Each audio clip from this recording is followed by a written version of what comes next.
Hi, this is Professor Hankinson, and I thought I would just make you a quick video about the upcoming final exam because you will receive your final exam tonight on May 4th at 12 a.m. And so like I did for the midterm exam, I wanted to do a quick video that just gives you some tips, go over the questions, and remind you about what the criteria are and my expectations are for the final exam. So let me go ahead and share my screen. Okay. So if you look on our Canvas site, you will see information for the final exam. You receive the final exam tonight, and then you have until Friday, May 6th at 11:59 p.m. to turn it in. So you have 72 hours to work on it. The final exam is worth 180 points or 18% of your final grade, and it covers topics 7 through 12. Basically the second half of the materials for this semester. So as you know, this is, very similar in format to the midterm exam. The final exam is essay questions. There are 6 essay questions on the exam, and you choose 4 to answer. The best answers will rely on course material. That is, make reference to the topic lectures, the commentary, and the textbook and any articles that we've read. You don't need to do that for each question or each answer, but when you think of the totality of your exam, you're going to want to pull on all of the course material. Outside information isn't needed, and so in fact, you're discouraged from using outside information.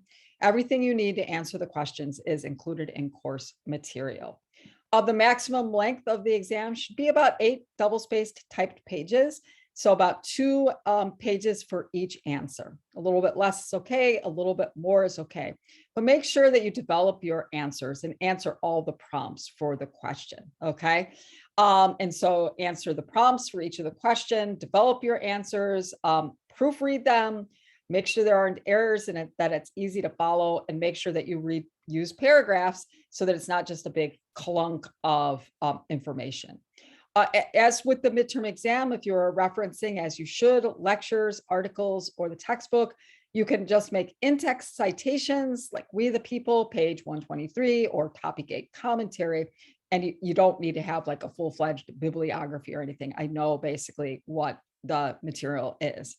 I'll be around, the next 72 hours. So if you have any questions, you can email me, you can contact me through Canvas, or you can drop me a text or call me on the phone. I'm around and I'm here to help you. Okay, so let's go ahead and look at the questions for you. You'll click on this little button here and I'll bring you to the final exam questions. But I'm just gonna bring up the final exam right here on the computer, okay?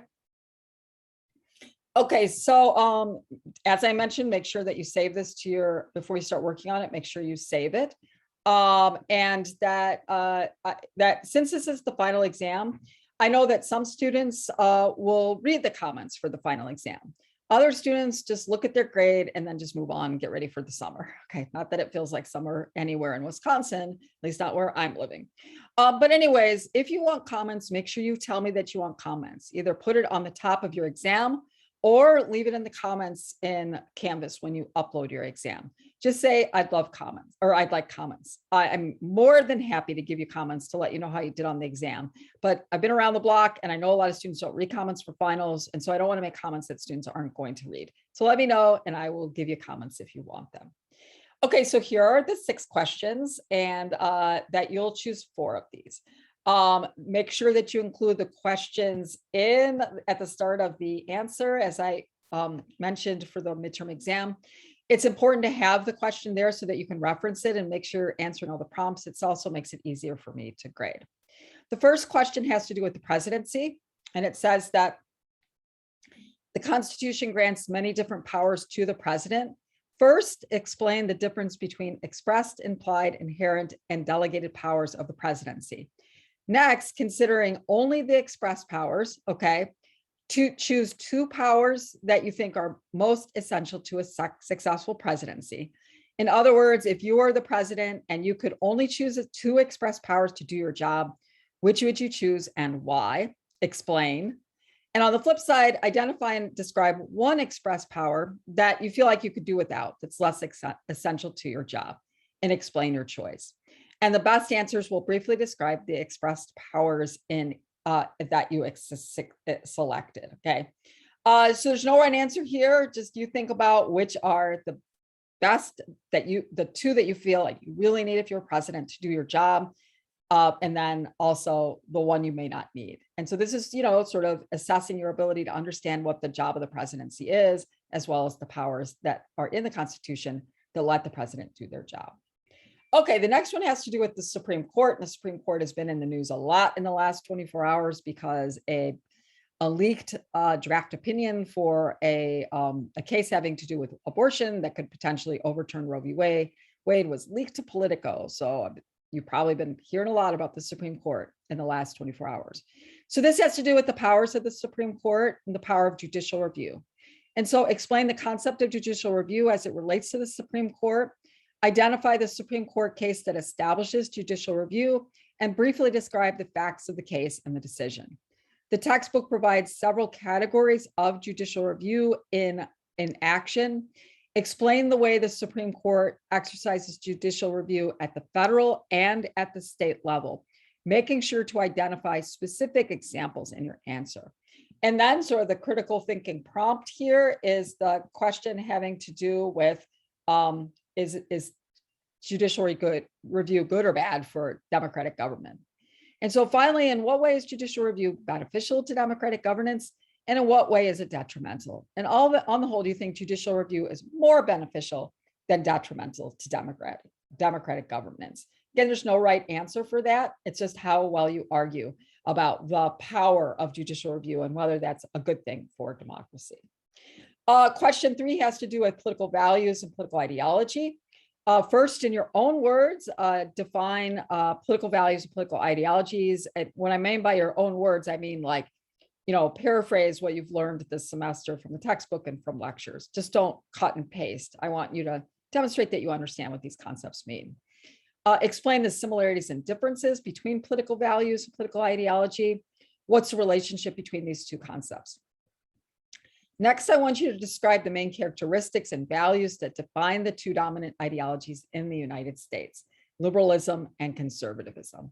What are the main differences between liberals and conservatism in terms of their emphasis on core American values? And finally, evaluate conservatism and liberalism. Points to consider: what aspects of conservatism do you most agree with? What aspects do you least agree with? What aspects of liberalism do you most agree with? And what aspects do you least agree with? And make sure to develop your evaluation, providing specific examples as needed. And so, take that critical thinking prompt here at the end where you're evaluating the two ideologies. And if you're a liberal, be fair to conservatism, as I know you will be. And if you're conservative, be fair to liberalism. Give it a fair hearing. Question 4 has to do with the news media. And so it says, in 1787, Thomas Jefferson wrote, "The basis of our government being the opinion of the people, the very object should be to keep the right. And were it left to me to decide whether we should have a government without newspapers or newspapers without a government, I should not hesitate a moment to prefer the latter." So explain the message Jefferson's trying to communicate in that quote. Why does Jefferson consider government without newspapers such a problem? How does this sentiment relate to the role the news media plays in a democracy? And if Jefferson were to return to 21st century America, do you think he'd still make this statement? Why or why not? Explain. The 5th question has to do with the voter turnout. And so explain the concept of voter turnout and describe trends in voter turnout over time in the United States. Describe some of the factors that influence rates of voter turnout. Why do voting rates in the United States lag significantly behind those in other developed countries? And what reforms might be pursued in the United States to increase voter turnout in elections? Do you think reforms should be implemented in an effort to increase voter turnout in the United States? Explain your answer. So there's a lot from the textbook and from lecture that you can bring into this, okay? And so, there's no right or wrong answer about whether or not you think that voting reforms should be implemented. Just make a strong case and support it with the information from course materials. And then finally, there are different criteria for winning an election. You watched a bunch of videos about this: majority vote, plurality vote, and proportional vote. Your textbook talks about it too. Explain each of these criteria, describing strengths and weaknesses of each criteria. And of these three, which do you think is the best criteria for winning an election to a national legislative body like the United States Congress? Explain your answer. Okay. So those are the questions for the final exam. Hopefully they're pretty straightforward, and it will give you an opportunity to demonstrate everything that you've learned this semester. Okay, so that's it from me. Like I said, give me a call, a text, email if you have any questions. I'm around and here to help. And thank you for all your hard work this semester. I appreciate everything that you've done in terms of students. I really look forward to reading your final exams. So good luck with your final exam and have a great summer. Talk to you again soon. Probably not, but it was nice having you all as students. Bye-bye.